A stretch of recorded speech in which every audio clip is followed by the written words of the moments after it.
noite, amados irmãos, a graça e a paz do Senhor Jesus. É com muito prazer que estamos aqui no Momento de Avisos, trazendo para você esse momento de informação dentro dos nossos trabalhos. Segunda a sexta, a irmã Betânia continua atendendo pela manhã, a nossa secretária. E aos sábados, o irmão Marcos, nosso tesoureiro, também está fazendo os atendimentos, irmãos. Então, que vocês, quando puderem, estejam participando, estejam indo à igreja de maneira segura, como os irmãos já sabem, né? A obra da igreja está firme e forte lá com os nossos irmãos, estejamos orando por eles. E também quero pedir que você que ainda não participou do culto de oração, irmão, venha participar conosco. Todas as quartas-feiras, às 19h30, estamos nos reunindo pelo Team Link. E, acima de tudo, irmãos, o momento de matar um pouco a saudade e de estarmos orando em comunhão, de mãos dadas, um orando pelos outros. Então, que você venha fazer parte desse grupo de oração conosco, tá bom? Além desse momento de oração, quero também trazer para os irmãos o nosso trabalho com a juventude, né?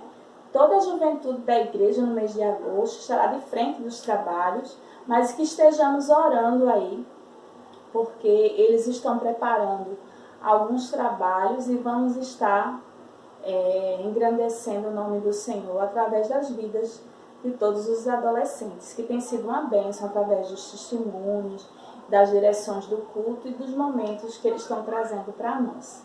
Campanha de missões estaduais, firme e forte aí com o irmão Benício, que tem sido uma bênção. Todo o trabalho de Orobó, quero agradecer aqui aqueles irmãos que estiveram ali presentes, mas que Deus continue o trabalho missionário, porque a IEBV é uma igreja missionária. E glorificamos a Deus por tudo que Ele tem feito, por cada missionário, porque a partir do momento que nós somos servos do Senhor, somos missionários. Amém? Então, que estejamos aí em espírito de oração e adoração ao nosso Deus. Que Deus abençoe. Amém? Boa noite, irmãos. Graça e paz. Sejam todos bem-vindos ao culto da noite. Eu vou ler o introito bíblico que se encontra em João 3,16. Porque Deus amou o mundo de tal maneira que deu seu Filho unigênito, para que todo aquele que nele crê não pereça, mas tenha vida eterna. Oh, Jesus, eu te amo. Oh, Jesus, eu te amo. Pois aqui presente estás, com bondade, graça e paz. Oh, Jesus, eu te amo. Eu te amo. Oh, Jesus, te agradeço. Oh, Jesus, te agradeço. Pois aqui presente estás, com bondade, graça e paz. Oh, Jesus, te agradeço. Te agradeço.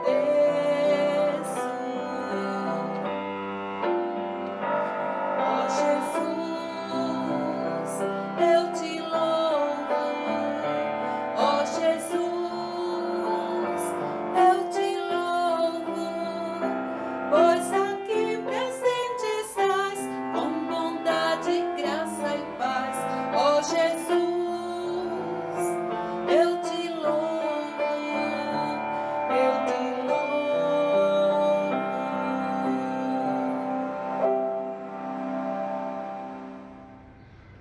Oremos. Senhor Deus, Pai, obrigado, Senhor, por cada pessoa, Pai, que está aqui cultuando, por cada pessoa, Senhor, que está escutando Tua palavra, Senhor Deus. Senhor Deus, obrigado porque, Senhor, só Tu és soberano, ó Pai. Senhor Deus, obrigado, Pai, porque o Senhor mandou Seu Filho unigênito para nos salvar. Permanece conosco durante esse culto. Amém. Agora faremos a leitura leitura bíblica que se encontra em Romanos capítulo 16, versículo 27 e Hebreus capítulo 13, versículo 16. A único Deus sábio seja dada a glória por Jesus Cristo para todo sempre. Por ele, pois, oferecemos sempre a Deus sacrifício de louvor, isto é, o fruto dos lábios confessam o seu nome.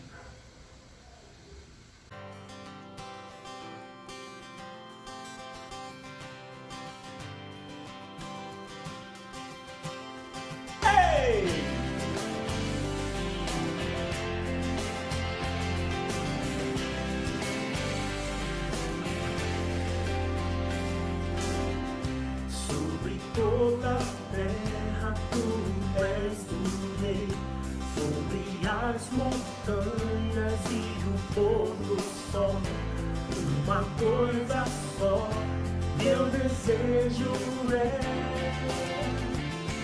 reinar de novo em mim, reinar em mim, com meu poder sobre a escuridão.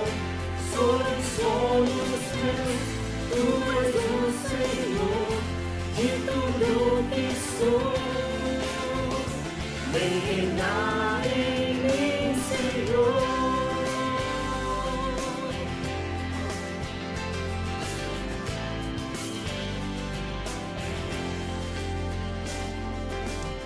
Sobre o meu pensar, tudo que eu falar faz-me refletir na beleza que há em ti.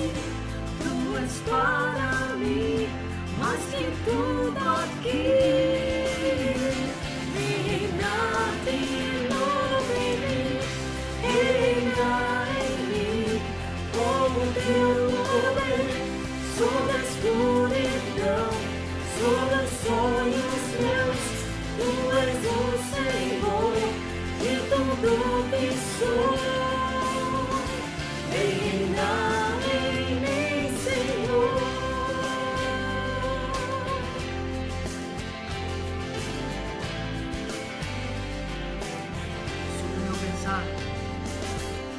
Sobre o meu pensar, tudo que eu falar faz-me refletir na beleza que há em ti. Tu és para mim mais que tudo aqui.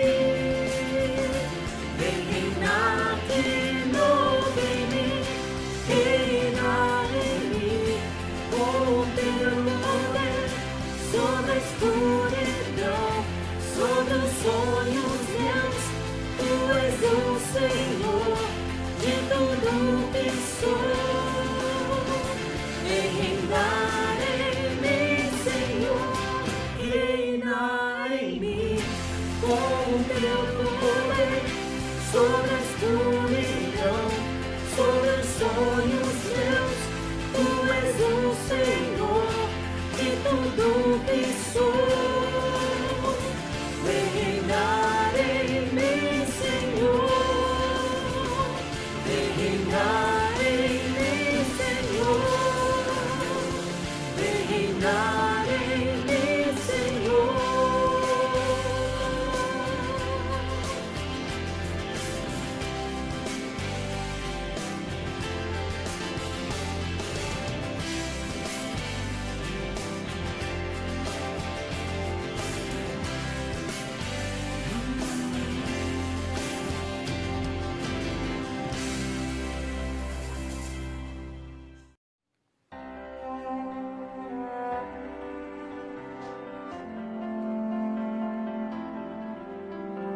glória, a força e o poder ao Rei eterno e imortal, invisível, mas real, a Ele ministramos coroado estás, ó Rei Jesus, coroado estás, ó Rei Jesus.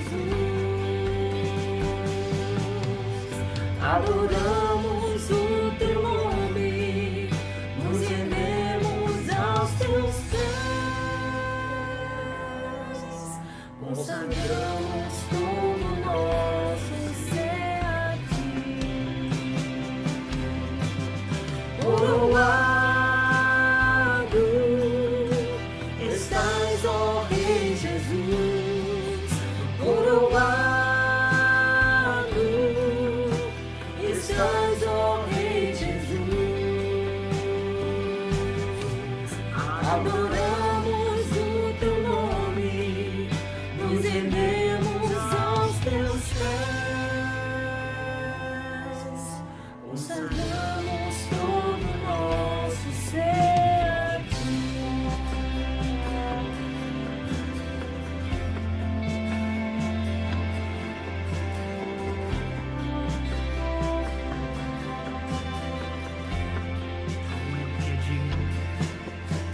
Ao único que é digno de receber a honra e a glória, a força e o poder, ao Rei eterno e imortal, invisível, mas real, a Ele ministramos o louvor. Coroado estás, ó Rei Jesus, coroado estás, ó Rei Jesus. Adoramos o teu nome, nos rendemos aos teus pés, consagramos todo o nosso ser a ti. Coroado estás, ó Rei Jesus, coroado estás, ó Rei Jesus. Adoramos o teu nome, nos rendemos aos teus pés, consagramos todo o nosso ser a ti. Consagramos todo o nosso ser a ti. Só a ti, Jesus. Consagramos todo o nosso ser a ti.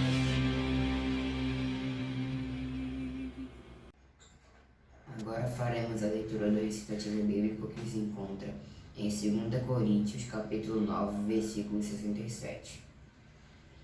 E isto afirmo: aquele que semeia pouco, pouco também se fará, e o que semeia com fartura, com abundância também se fará.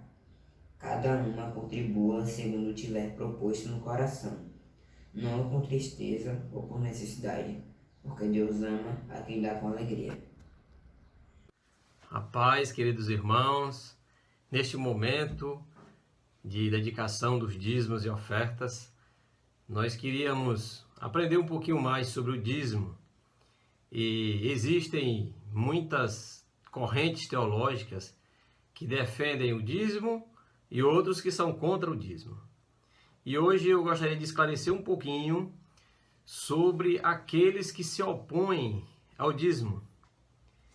Muitos dizem assim, que não é um dizimista porque o dízimo faz parte da lei. E como nós agora estamos vivendo o período da graça, portanto, essas pessoas que assim defendem dizem que estão desobrigados de entregar o seu dízimo. E aí, quando nós vamos lá para a palavra do Senhor, nós observamos que o nosso patriarca Abraão, lá em Gênesis capítulo 14, versículo 21, ele entregou o dízimo a Melquisedeque, que os irmãos sabem, né? Melquisedeque era rei de Salém. Isso, irmãos, há 430 anos antes da lei ser dada ao povo. Ou seja, o dízimo, portanto, precede a lei. Na verdade, o dízimo foi incorporado à lei para o sustento dos levitas. Os irmãos conhecem, né? O sacerdócio levítico terminou com a vinda do sumo sacerdote Jesus Cristo. Jesus é o sacerdote da linhagem de Melquisedeque. E, portanto, se Abraão, que é pai dos crentes, deu o seu dízimo, nós também devemos entregar o dízimo, não a homens, mas àquele que testifica que vive. Está lá em Hebreus, no capítulo 7. Portanto, você não entrega o dízimo ao pastor, nem à igreja, você entrega o seu dízimo a Deus. Portanto, irmão, creia nisso, creia na palavra. Não creia em correntes teológicas, creia em Deus, no que a palavra está dizendo. Irmãos, o dízimo não é uma taxa de condomínio. O dízimo não é uma taxa que você paga num clube que você é associado. O dízimo não é uma prestação que você paga lá na loja. O dízimo, irmãos, é um ato de adoração a Deus. Portanto, o que eu quero dizer aos irmãos, que se Jesus, ele mesmo falou nos evangelhos, né, que nós deveríamos entregar o dízimo, tem lá em Mateus, os irmãos conhecem os textos, né, não vou citar. Ele falou nas cartas, todas elas falam do dízimo, então não é uma coisa de lá do Velho Testamento somente. Irmãos, Jesus disse que somente duas entidades, ele chamou de Senhor: Deus e as riquezas, o dinheiro. É por isso que nós somos tão apegados às riquezas. E essas riquezas, elas não podem interferir no seu relacionamento com Deus. As riquezas, os bens que Deus coloca em suas mãos para lhe abençoar, para abençoar a sua família e você abençoar o trabalho do Senhor, da sua igreja. Irmãos, a propósito, sabe quem é contra dízimo? Quem não é dizimista. Você já viu alguém arrependido porque é um dizimista fiel? Eu nunca vi, nesses anos todinho. Portanto, meus queridos, entenda, à luz da palavra de Deus, que essa prática do dízimo é uma prática que tem base teológica na palavra do Senhor. Que Deus possa fazer você compreender a dimensão dessa prática que está calcada nas Sagradas Escrituras. Vamos orar.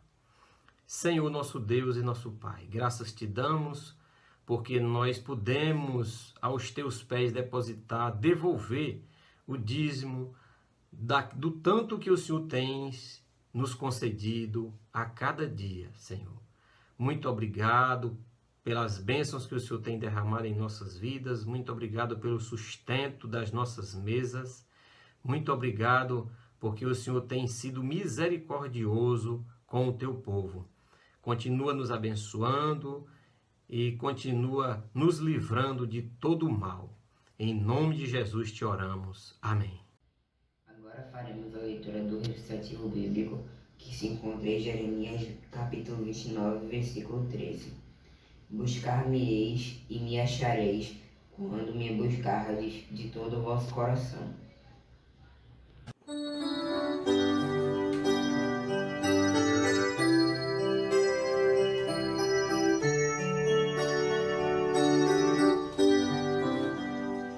Oh, como é grande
Graça e paz, meus queridos irmãos.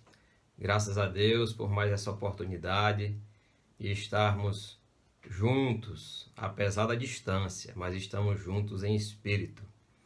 E hoje, onde nós comemoramos o Dia dos Pais, eu estou muito feliz porque Deus me deu 2 bênçãos e Deus tem me dado graça de poder educá-las nos caminhos do Senhor.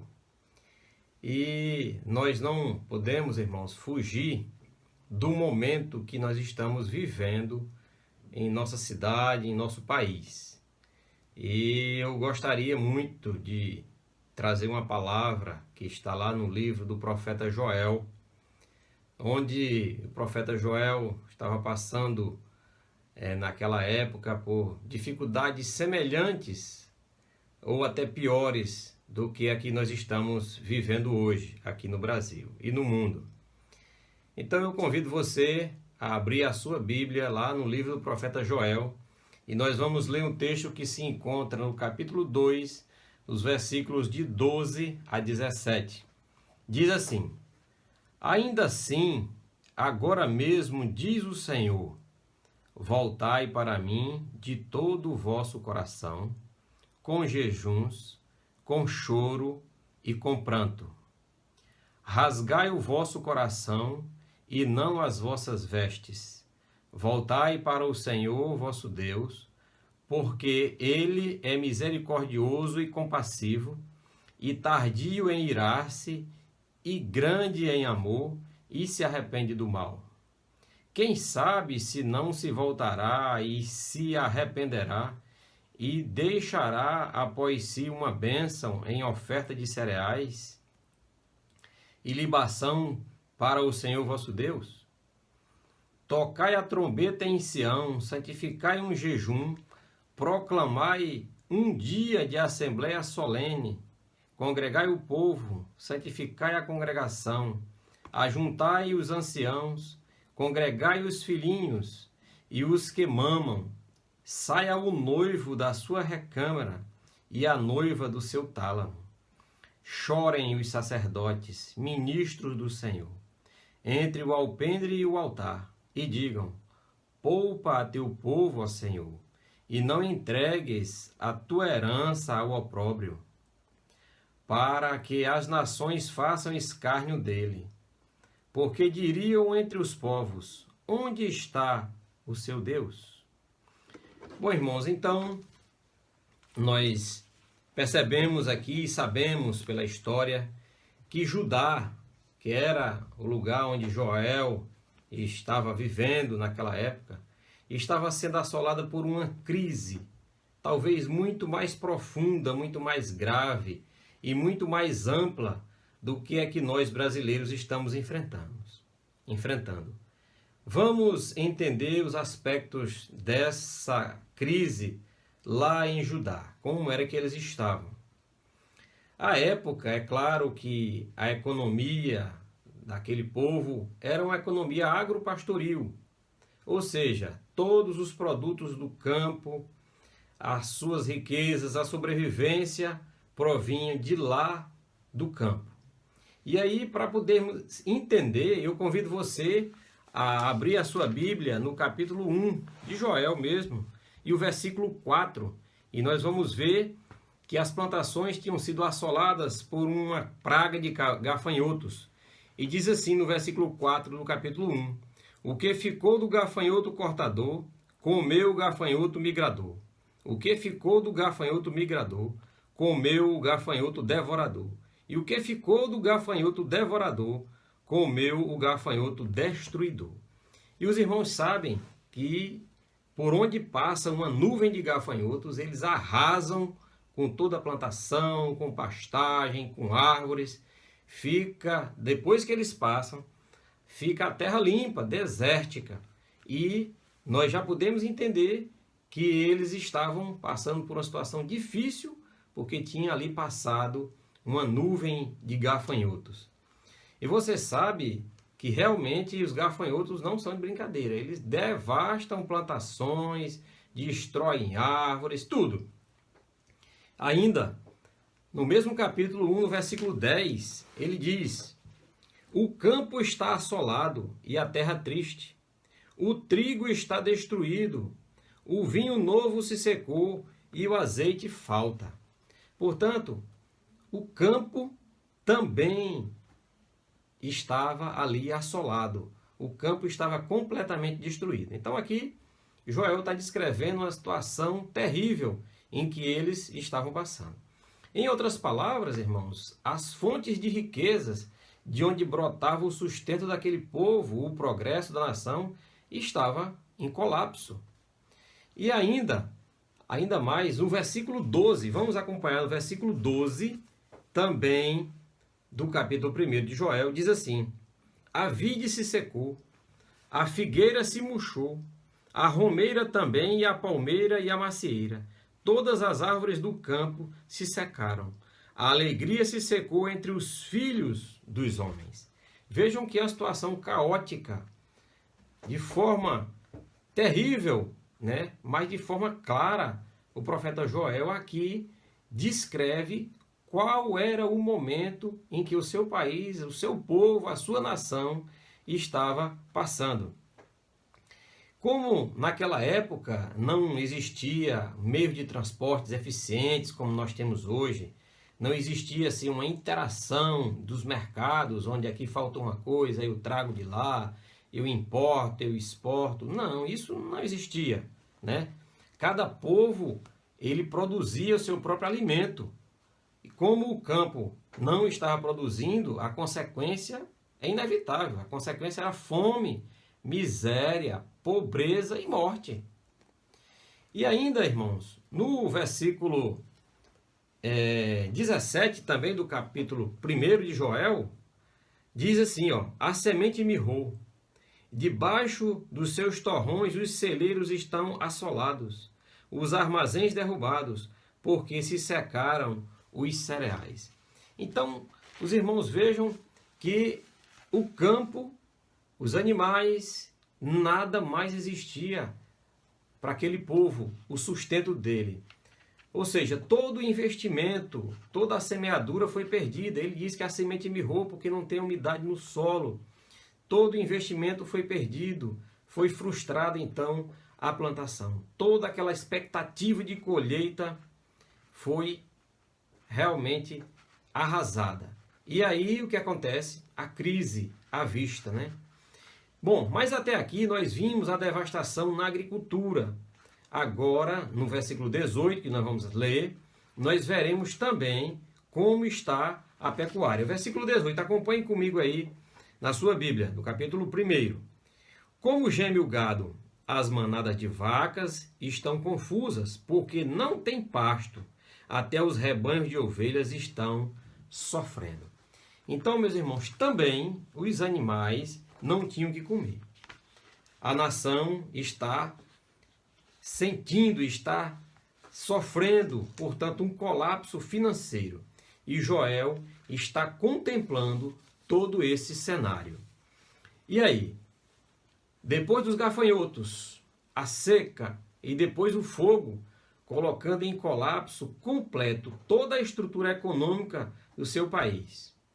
Agora, se nós avançarmos mais um pouco e irmos até o capítulo 2, dos versículos de 1 a 11, Joel também descreve um problema talvez ainda mais grave, que é a amarga invasão militar. Um exército estrangeiro está por invadir a Judá.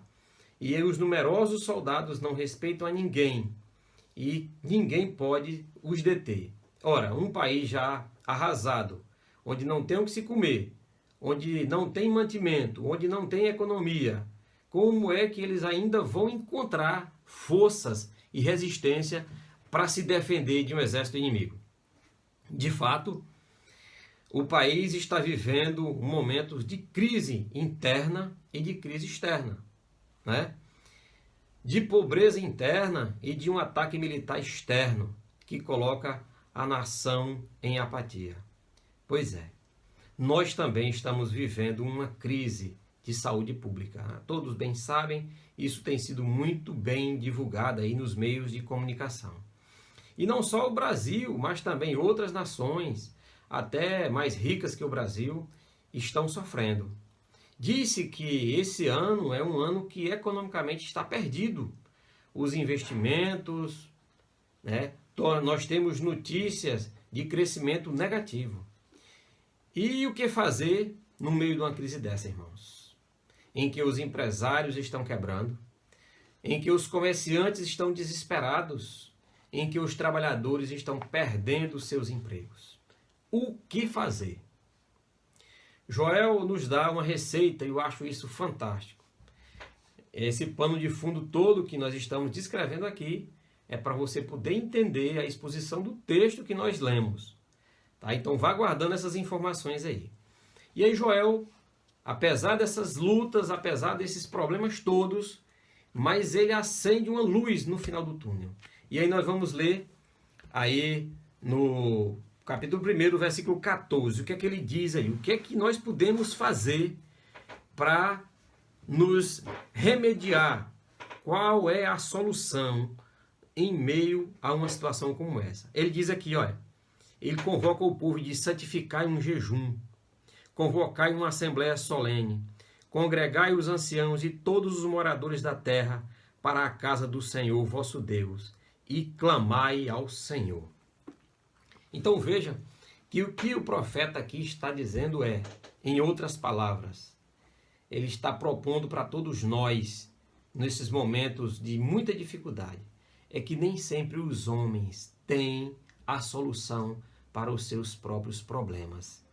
E aí, quando a solução foge do nosso alcance, foge dos nossos recursos, irmãos, aí sim, por mais rico que aqueles povos sejam, por mais ricas que as nações que hoje enfrentam essa pandemia sejam, por mais inteligentes que esses homens pareçam ser, eles não têm a solução. E aí, Joel está dizendo: volte-se para Deus. E esse é o tema da nossa mensagem de hoje. Volte-se para Deus. Convoque um jejum, convoque uma assembleia solene, congregue os anciãos, os moradores de toda a terra, e leve-os à casa do Senhor para orar, para interceder, para clamar pelo favor do nosso Deus. Então, parece que, irmãos, esse cenário, nem mesmo as nações mais ricas e poderosas têm encontrado as soluções imediatas em suas mãos. E aí, o que nós precisamos fazer? Nós precisamos nos voltar para o Senhor, buscar a sua presença. E Deus tem a saída, Deus tem a solução para os problemas que para nós parecem ser insolúveis. Mas o Senhor tem poder, o Senhor tem o controle de todas as coisas. Vejamos ainda no versículo 19. O que é que diz aí o versículo 19 do capítulo 1? Acompanhe aí na sua Bíblia para você se situar melhor. Ele diz assim: a ti clamo, porque o fogo consumiu os pastos do deserto. A chama abrasou todas as árvores do campo. Na hora da crise, não há outra coisa a fazer, senão clamar ao Senhor. Pois bem, irmãos, até aqui, esse cenário descrito foi para você poder entender o texto que nós lemos. Numa situação de crise nacional, é preciso que o povo busque a Deus. E buscar como? De que forma nós temos e devemos buscar o nosso Deus? Volte-se para Deus. Mas como é que eu vou me voltar para Deus? Esse texto que nós lemos, irmãos, vai nos dar algumas orientações. Uma volta para Deus para um relacionamento pessoal com Ele. Em primeiro lugar, nós vamos ver agora no capítulo 2, que nós lemos, o versículo 12. Diz assim: voltai para mim de todo o vosso coração. Irmãos, o Brasil é um país muito religioso. Faz parte da nossa cultura. Porém, o que falta ao Brasil não é religiosidade. Não são templos religiosos. Não são expressões religiosas. E sim, uma volta ao Deus vivo e todo-poderoso. Nós realmente somos um povo de uma religiosidade profunda. Mas muitas vezes de uma superficialidade incrível. E Deus ele está interessado no seu coração. Deus ele quer saber verdadeiramente de que forma você está cultuando, você está tentando obedecê-lo. Não é uma relação apenas institucional com a religião, é uma volta pessoal e particular para com o Senhor. Não é uma questão, irmãos, de bandeira religiosa, é uma questão de relação com o próprio Deus vivo. Ele nos ordena uma volta em profundidade com Jesus e com choro e com pranto. Deus exige de nós uma atitude. Ele não se impressiona, irmãos, com gestos, com rituais. Deus quer que voltemos para Ele de todo o coração, de toda a nossa alma, de todas as nossas forças. Não um coração dividido. Não, Deus conhece muito bem a nós. E Ele quer um relacionamento pessoal. É isso que Ele está dizendo aqui no versículo 12. Ainda assim, agora mesmo, voltai para mim de todo o vosso coração. Portanto, Deus quer saber do seu coração. Ainda mais, Deus nos ordena que voltemos para Ele de forma diligente. Deus quer que voltemos para Ele com jejuns. E aqui, irmãos, eu gostaria de relembrar você. Tem muitas pessoas que não entendem essa questão do jejum. E o jejum é uma disciplina espiritual importante que tem sido até esquecida nas nossas igrejas. Irmãos, quando você jejuma, você não está fazendo nenhum sacrifício. Quando você está jejuando, você não está fazendo penitência. Não está fazendo nenhum regime para emagrecer. Não. Você não está se autoflagelando. Não. O jejum é quando você se abstém de algo bom para aquilo que é ainda melhor. A Bíblia diz que você come e bebe para a glória de Deus. E você também jejuma para a glória de Deus. Paulo nos ensina que quer comais, quer bebais, fazei tudo isso para a glória de Deus. Mas se você come para a glória de Deus e se você também jejuma para a glória de Deus, qual a diferença em comer e jejuar? Irmãos, é que quando você come, você se alimenta do pão da terra. E quando você jejuma, você se alimenta do pão do céu. E é sempre bom até lembrar que às vezes nós estamos tão acostumados com o sabor do pão da terra que até perdemos o apetite pelo pão espiritual, pelo pão do céu. E é por isso, irmãos, que o jejum é fome de Deus. É por isso que quando você está jejuando por uma causa, você tem pressa, você tem urgência. E é isso que o texto diz. Você deve se voltar para Deus de todo o coração, com jejuns.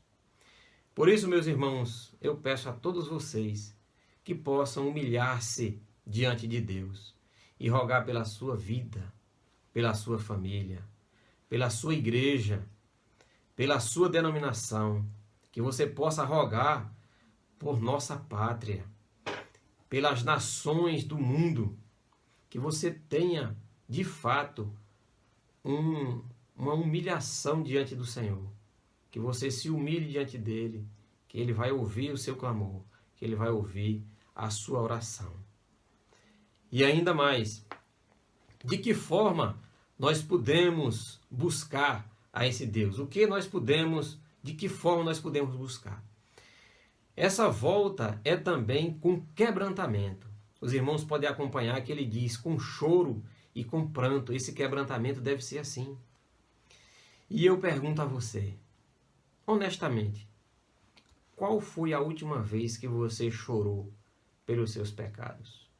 Não pelas consequências dele, mas pelos seus pecados. Nós muitas vezes, irmãos, choramos por tantas coisas. E eu lhe pergunto, você tem chorado quando você peca, quando você entristece o Espírito Santo? Quando você se afasta da comunhão com o Senhor? Se nós havemos de voltar para Deus, Ele espera de nós que nós nos voltemos para Ele de forma quebrantada, irmãos, com choro e com prantos. Se você que espera de Deus o seu favor, que você desça do pedestal, que você se humilhe diante do Senhor, com jejuns, com oração, com choro e com prantos. É assim que Deus espera que você se volte para Ele, que Ele vai ouvir o seu clamor, que Ele vai ouvir a sua oração. Irmãos, Deus espera de nós que nós demonstremos esse quebrantamento, como eu já disse, com choro e com pranto. Perceba que essa volta para Deus deve ser urgente. Ele diz aí no versículo 12, e ainda assim, agora mesmo, diz o Senhor. Entenda que o contexto, que o gafanhoto passou, que a seca chegou, que a semente mirrou e que o povo está à mercê de um ataque militar. Esta oração tem pressa, porque a nação está arrasada. A nossa oração tem pressa. O nosso jejum tem pressa. O nosso país está sucumbindo ante essa pandemia. As empresas, os trabalhadores perdendo seus empregos. A fome. Irmãos, é ruim depender de auxílio governamental para se alimentar. É terrível, é humilhante até.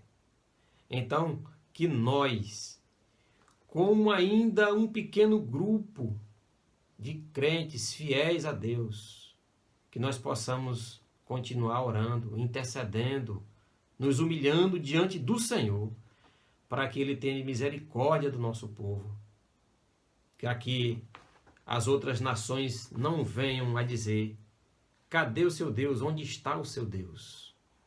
Portanto, irmãos, o profeta diz, ainda assim, agora mesmo, se volte.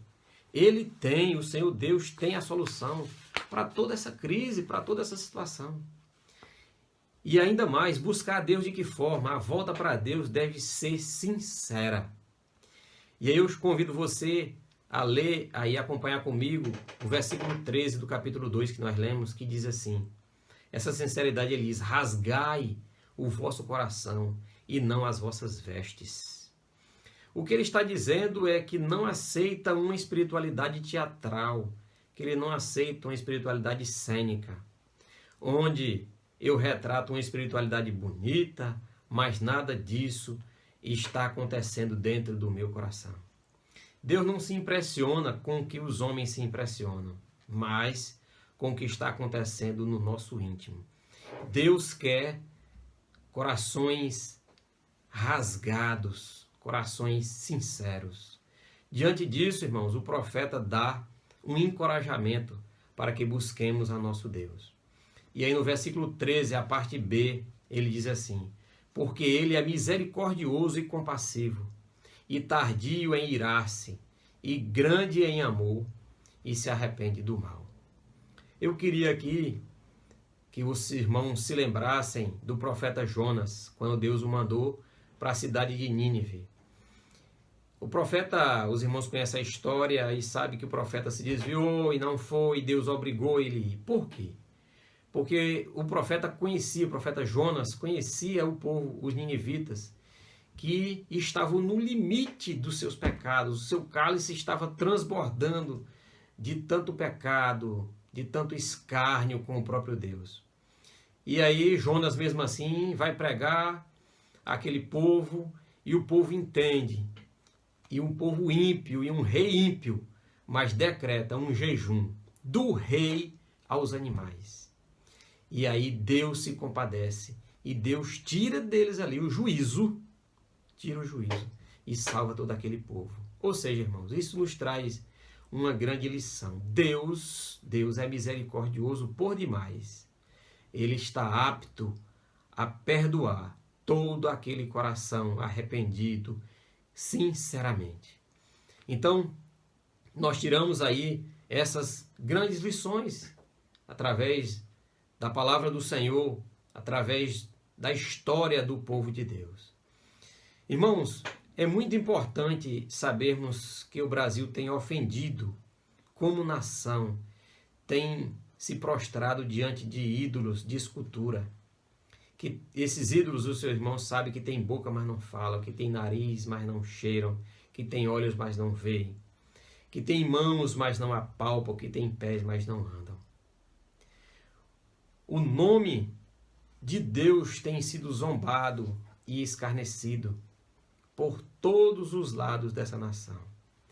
Mas se nós nos arrependermos e voltarmos para Deus, Ele é misericordioso e rico em perdoar. E é um encorajamento que você e eu devemos ter para com a busca ao nosso Deus de todo o coração. Então está aí o versículo 13, quando ele diz que Deus é compassivo, que Deus é misericordioso e tardio em irar-se. Isso, irmãos, nos dá um alento em saber que apesar dos nossos defeitos, apesar dos pecados que o nosso povo, que eu e você temos pecado contra Deus, se nós nos voltarmos para Ele, Ele é um Deus suficiente para nos perdoar. Ele é bondoso, Ele é maravilhoso, Ele é amoroso, o seu amor é infinito e a sua misericórdia não tem fim. Mas mais ainda, eu convido você a acompanhar os versículos 15 e 16. Ainda nos ensinam mais que quem deve buscar ao Senhor. No 15, ele faz uma convocação geral, quando ele diz: proclamai um dia de assembleia solene. Ele convoca o povo para o templo, para uma assembleia solene. E no versículo 16 ele particulariza aqui. Ele diz assim: os anciãos, os filhos, as crianças, o noivo e a noiva. E o que eu acho curioso, irmãos, é que nesses dois versículos, ele lista primeiro, ele começa pelos anciãos. Sabe por quê? Porque os anciãos são a liderança da igreja. São os líderes, irmãos, que devem puxar a fila. São eles que devem estar na linha de frente nessa busca do Senhor Deus. O povo deve olhar para a sua liderança e ver que estes estão com o coração quebrantado, que esses estão clamando e jejuando e orando, pedindo a Deus que poupe o seu povo. Nem mesmo, irmãos, observe na relação da lista aí do versículo 16, nem mesmo as crianças, as que mamam, as criancinhas, podem ficar de fora desse ajuntamento na busca do Senhor. E ele vai mais adiante, ele diz: nem mesmo a noiva, o noivo, em núpcias. Imagine um momento bonito, delicado, tão esperado, que são as núpcias, mas aqui ele diz: até mesmo a noiva e o noivo saiam da sua recâmara e venham para esse ajuntamento. Ninguém pode ser poupado desse ajuntamento solene, para que essa questão de urgência em meio à crise, nós devemos buscar Deus. Ou seja, irmãos, está todo mundo convocado para orar, para interceder ao nosso Deus, para que Ele tenha de misericórdia do seu povo, para que Ele repreenda essa pandemia, para que venha logo a solução.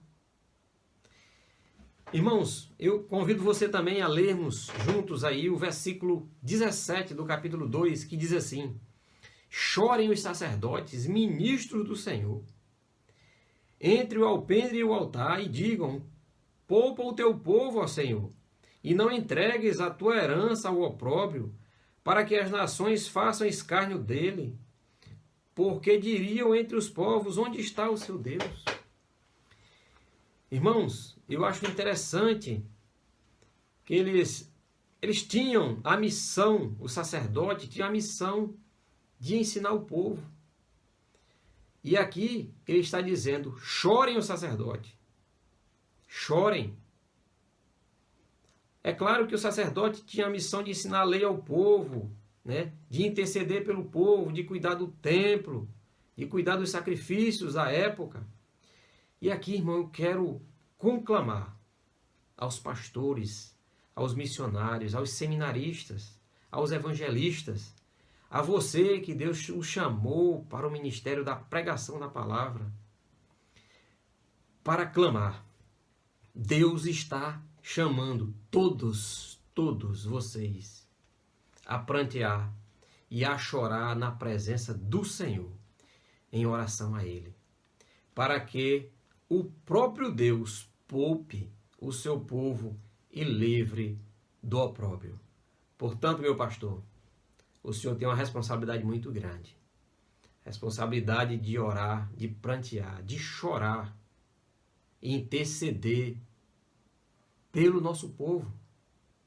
Mas você também, irmão, você que está em casa, que nos assiste, se coloque também dentro dessa responsabilidade de orar, de interceder, de clamar, de jejuar, de prantear diante do Senhor, porque Ele há de ouvir ao clamor do nosso povo.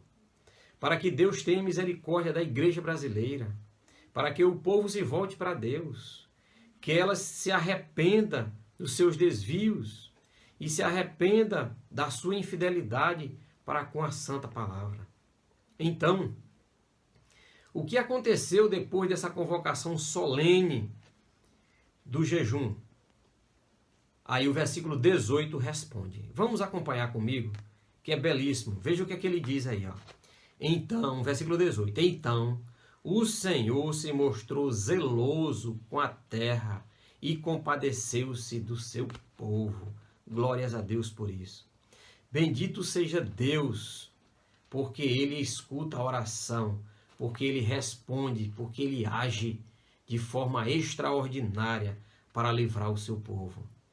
Deus restaura, irmãos, a economia e livra a Judá. Diz aqui no versículo 19, eu vos envio trigo, vinho, azeite, e dele sereis fartos, e não vos entregareis mais ao opróbrio entre as nações. Graças a Deus por isso. Para uma nação que estava sendo invadida por exércitos valentes, Deus diz no versículo 20, na parte A, desse mesmo capítulo 20, ele diz, farei com que o exército do norte parta para bem longe de vós. Ou seja, ele afasta o ataque do inimigo. Ele abastece esse povo com cereais. Ele tira a iminência desse povo ser escravizado, desse povo ser tomado por um exército inimigo. Para que uma nação que estava sendo castigada por uma terrível seca, a terra sem umidade, a semente não tinha como germinar. Aí olhem o que Deus faz aí no versículo 23. Vê que maravilha. Versículo 23 ele diz assim, alegrai-vos, ó filhos de Sião, regozijai-vos no Senhor vosso Deus, porque Ele vos deu em justa medida a chuva. Ele faz descer a chuva temporã e a chuva serôdia, como de outrora. Graças a Deus por isso, né, irmãos? Deus ouve o clamor do povo. Quando o profeta conclamou o povo atendeu e aí Deus restaurou aquela nação. Deus vai restaurando todas as áreas que estavam em crise daquela nação quando o povo volta-se para Deus. Veja ainda no versículo 25 o que é que diz. Ele diz aí, ó, restituí-vos-ei os anos consumidos pelo gafanhoto migrador, pelo gafanhoto destruidor e pelo gafanhoto cortador. Meus irmãos, Deus nunca é pego de surpresa. Preste bem atenção. A crise é um ato de disciplina que Deus aplica ao seu povo. Ou você acha que essa pandemia ela está aqui por acaso? Você acha que muitas dessas empresas que estão fechadas, que estão quebradas, não é Deus disciplinando, Deus amassando? Pois saiba que Deus tem os métodos e as formas de disciplinar o seu povo. Mas quando Deus vê seu povo se humilhando e se voltando para Ele, o próprio Deus, irmãos, suspende o juízo e aplica sua misericórdia restauradora e restitui ao povo tudo aquilo que foi tomado e destruído pelos gafanhotos. Aí ele descreve lá atrás o gafanhoto devorador, o gafanhoto destruidor, o gafanhoto cortador. Irmãos, o gafanhoto aqui é uma forma simbólica, os irmãos sabem. A pandemia tipifica os gafanhotos que saem destruindo tudo. A crise econômico-financeira, a crise de falta de pão, a crise de inflação, a escassez de alimento, tudo isso, irmãos, as privações, as famílias dentro de casa, a falta de escola, todas essas coisas é o Senhor Deus nos disciplinando, nos amassando, para que a gente se volte para Ele.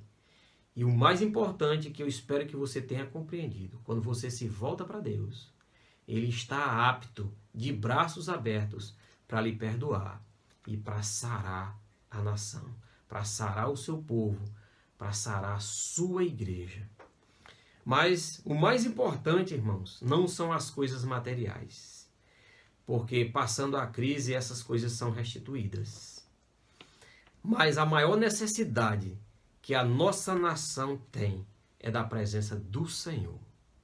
Eu queria que você levasse dessa mensagem só essa frase.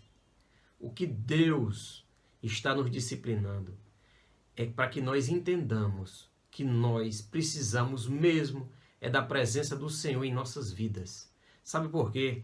Porque quando há a presença do Senhor em nossas vidas, há cura, irmãos, há perdão, há restauração, há um renovo, e não tem mais opróbrio, não tem mais vergonha. Você vai ter uma vida de austeridade, você vai se sentir útil, honrado, você vai trazer o pão para a sua casa de forma honesta, de forma correta, não vai estar precisando do auxílio e da ajuda de governo, para depois ele estar com um dedo em rixa na sua cara dizendo você não passou fome porque eu lhe dei.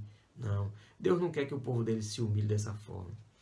Irmãos, no versículo 27 ele diz assim, ó: sabereis que eu estou no meio de Israel, e que eu sou o Senhor vosso Deus, e que não há outro no meio do povo, não será envergonhado para sempre. O Senhor nosso Deus está no nosso meio, irmãos, no meio do seu povo. Creia nisso, que Deus está no nosso meio, restaurando as nossas vidas. E finalmente, irmãos, eu queria que você acompanhasse comigo os versículos 28 e 29 para a gente fechar esse raciocínio. E veja como o nosso Deus é maravilhoso. Ele diz assim no versículo 28 e 29. E depois derramarei o meu espírito sobre toda a carne. E os vossos filhos e as vossas filhas profetizarão. Os vossos filhos terão sonhos. Os vossos jovens terão visões. Até sobre os servos e sobre as servas, naqueles dias, derramarei o meu espírito. Aleluia. Glórias a Deus. Irmãos, aqui o profeta Joel, ele é chamado de profeta do Pentecostes. Os irmãos se lembram que esse texto está lá em Atos, no capítulo 2, versículo 16 a 21. Né? Ele é chamado profeta do avivamento, ou profeta do Pentecostes, onde essa profecia ela foi cumprida. Veja que ele diz, depois derramarei. Depois por quê, irmãos? Depois do profeta ter convidado uma assembleia solene, depois de ter feito o jejum, depois dos anciãos ter clamado ao Senhor, que as crianças, que os noivos, que todo mundo clamasse a Deus. Depois de tudo isso, é que ele vem e cumpre essas promessas maravilhosas. O Senhor fará um derramamento do Espírito Santo e haverá, depois da crise, um grande avivamento nas igrejas do Brasil. Irmão, eu creio nisso. eu creio que essa disciplina que Deus está trazendo para todos nós ante a essa pandemia é exatamente uma forma de disciplinar o seu povo, para que esse povo volte-se para Deus. E que depois que isso passar, nós hemos de voltar para as nossas igrejas e hemos de ter um coração transformado, um coração vivificado, entendendo que nós precisamos cada dia mais depender do Senhor, que nós precisamos depender da sua graça e do seu poder. Que o Senhor possa abençoar ricamente a sua vida, que você possa ter compreendido, irmãos, essa mensagem maravilhosa. Volte-se para Deus, volte, porque Ele é o caminho, Ele é a verdade, Ele é a vida. Amém. Vamos orar, irmãos, nesse momento, agradecendo a Deus a mensagem, a instrumentalidade de seu servo, o mensageiro desta noite, e vamos pedir pela semana que está diante de nós e o retorno. Senhor, nosso Deus, nosso Pai, nós te agradecemos porque o Senhor tem usado vidas para trazer a tua palavra, para nos edificar e também para nos exortar e para nos lembrar e para transmitir a verdade do Senhor para todos nós, para aqueles todos que estão que podem acessar esse canal, Senhor, estão ao alcance desse trabalho. Obrigado, Senhor, pela comissão que tem auxiliado a comissão de mídia, e nós te pedimos que a cada dia a tua palavra continue sendo pregada, Senhor, e moldando as nossas vidas. Continua conosco nessa semana que se inicia, Senhor. Cuida de nós. Nós te agradecemos a vida daqueles que estão sendo restabelecidos em sua saúde nesse momento de pandemia. Nós te pedimos por outros que ainda estão enfermos, Senhor. Louvamos o teu nome por tudo. Nos orienta nesses dias da semana de trabalho, mas também de expectativa que todos nós estaremos juntos na tua casa em breve. E, Senhor, abre a porta do emprego, do trabalho para aqueles que estão enfrentando dificuldades e nos desperta para estender as mãos àqueles que estão necessitados. Pai, continua conosco nessa semana também. No nome de Jesus te oramos. Amém e amém.